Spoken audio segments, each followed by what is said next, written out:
Oke, halo lagi semuanya. Balik lagi bareng aku Badri. Dan kali ini kita akan langsung masuk ke segmen persiapan interview.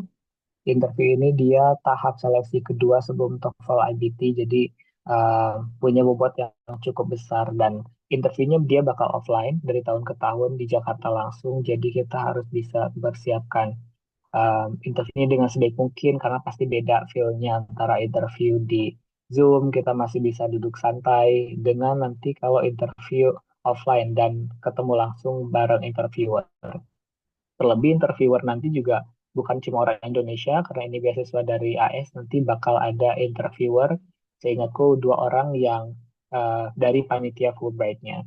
Jadi sekarang aku bakal lanjut share screen lagi untuk persiapan wawancara apa aja sih yang perlu kita eh, perhatikan. Pertama, untuk interview sebenarnya sesederhana kita harus bisa paham betul dengan apa yang kita tulis dalam CV ataupun essay kita. Karena poin-poin pertanyaan interview itu meskipun banyak yang kemungkinan bakal unexpected, tapi sebagian besar dia pertanyaannya pasti tentang apa yang udah kita tulis dalam CV dan essay sebelumnya gitu. Kita bakal diminta buat mengelaborasikan kembali atau mengklarifikasi apa yang udah kita tulis dalam essay maupun CV.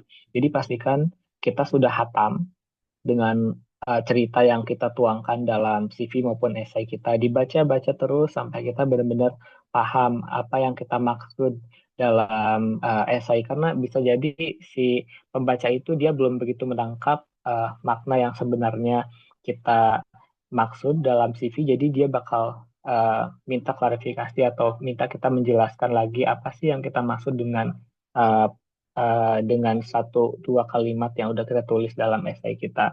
Kita juga harus bisa menarasikan ambisi kita, kenapa kita mau daftar program ini, kenapa kita layak diterima, justifikasinya apa gitu.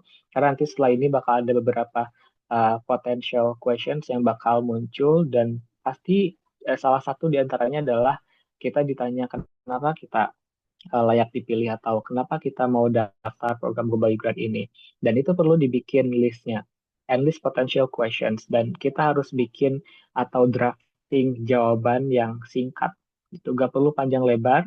Aku pernah dengar bahwa jawaban interview yang baik itu sebaiknya nggak lebih dari 150 kata per pertanyaan gitu. Karena pastinya interviewer juga gak mau mendengar kita menjelaskan terlalu bertele-tele menjawabnya terlalu panjang. Jadi silakan si masing-masing pertanyaan yang udah kita tulis itu cukup buat jawabannya kita drafting, buat brainstorm maksimal 150 kata dulu aja.